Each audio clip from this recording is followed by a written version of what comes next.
मेरा ब्रेकअप 8 महीने चला था। सोच सकते हो तुम लोग, इतना तो लोगों का आजकल का रिलेशनशिप चलता है। मेरी एक्स उस टाइम पे 18-19 साल की थी और 18-19 साल की लड़कियां मतलब क्रैक लड़कियां। हमारा ब्रेकअप बहुत अजीब हो रहा था यार, बहुत ही अजीब। मतलब हर बार मैं उसे भगा देता था और वो हर बार आ जाती थी। मेरी एक्स जो थी वो थोड़े अजीब से ही क्वेश्चन पूछती थी। कहती थी कि तुम ब्रेकअप के बाद शादी करोगे किसी से। अबे ब्रेकअप के बाद क्या मैं नामर्द हो जाऊंगा क्या जो मैं शादी नहीं करूंगा? करूंगा भाई, ऑफ कोर्स करूंगा। पहले खुद ब्रेकअप के प्लान बनाती थी सारे, फिर मैं जब कर देता था फिर रोने लग जाती थी। उसे कुछ भी नहीं आता था, ठीक है, मतलब कुछ भी नहीं, लेकिन अकड़, ईगो इतनी थी कि पता नहीं, जैसे कोई महारानी हो बहुत बड़ी। और जेब में 19 रुपए भी नहीं थे, वो भी रिचार्ज मुझसे ही कराती थी। ब्रेकअप के बाद भी उसने मेरा पीछा नहीं छोड़ा।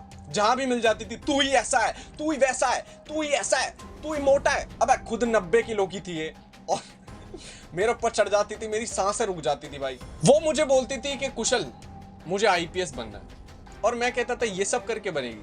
तुम खुद सोचो, जो लड़की पूरे दिन इंस्टा चला रही है, ठीक है, हर संडे को घूमने जाती है, 10 मिनट के लिए कभी भी बुक नहीं उठाती, वो लड़की IPS बनेगी? चपरासी भी नहीं बनेगी तू। एक दिन ना मैं और मेरी एक्स ना ऐसे ही मार्केट में घूम रहे थे, ठीक है, तो उसकी एक दोस्त आई और उसने मेरे से बोला हाय, और मैंने भी हाय बोल दिया। और मेरी एक्स ने उसको बोला ये मेरा दोस्त है और हम कोई रिलेशनशिप में नहीं है। बोला बोल दो भाई, मेरे को क्या ही जा रहा है।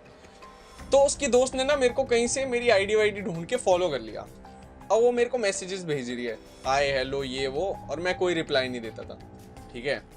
तो एक दिन इसने ही, मेरी एक्स ने ही उसको नंबर दे दिया मेरा कि लो नंबर ले लो आप। पता नहीं क्या सटकी हुई एक्स थी भाई, ठीक है, नंबर दे दिया।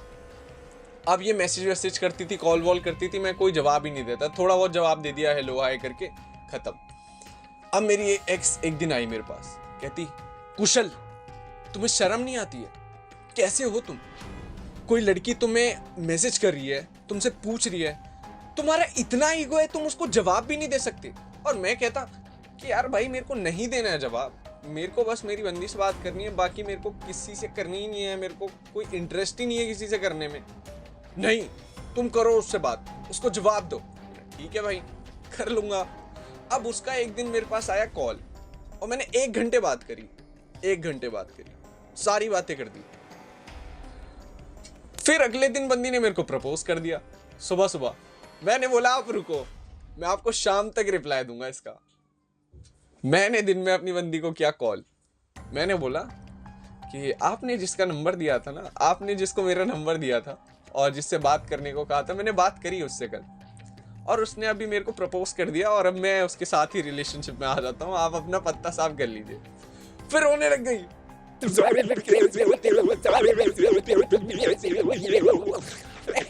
इतनी सटकी हुई लड़की थी, बताओ यार, इससे अच्छा तो पुनीत सुपरस्टार है भाई, उसको डेट कर लो कोई। मैं तो नहीं। मेरी एक्स ने ना लाइब्रेरी ज्वाइन की थी, बस वही बात है कि वो लाइब्रेरी पढ़ने नहीं जाती थी, बस बुक्स गिनने जाती थी, क्योंकि पढ़ाई तो उसको आती नहीं थी। तुम लोग सोचते हो गए भाई ये इतनी नफरत क्यों करता है अपनी एक्स से, लेकिन अगर तुम होते ना भाई उसके एक्स, तो तुम भी इतनी नफरत करते उससे। ऐसे ऐसे अजीब क्वेश्चन पूछती थी, मन करता था अद्धा मार के सर फोड़ दूं।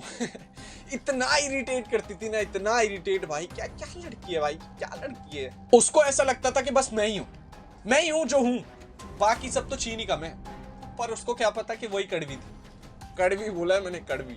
उसके 40 दोस्त थे, लेकिन जब उसको कभी प्रॉब्लम होती थी ना, तो कोई भी आगे नहीं आता था और उसकी हेल्प करने के लिए कोई भी आगे नहीं आता था। तुम खुद सोचो कि 40 दोस्त हैं और कोई भी हेल्प करने आगे नहीं आ रहा, तो आप में ही कोई खराबी होगी ना यार, आप में ही कोई दिक्कत होगी।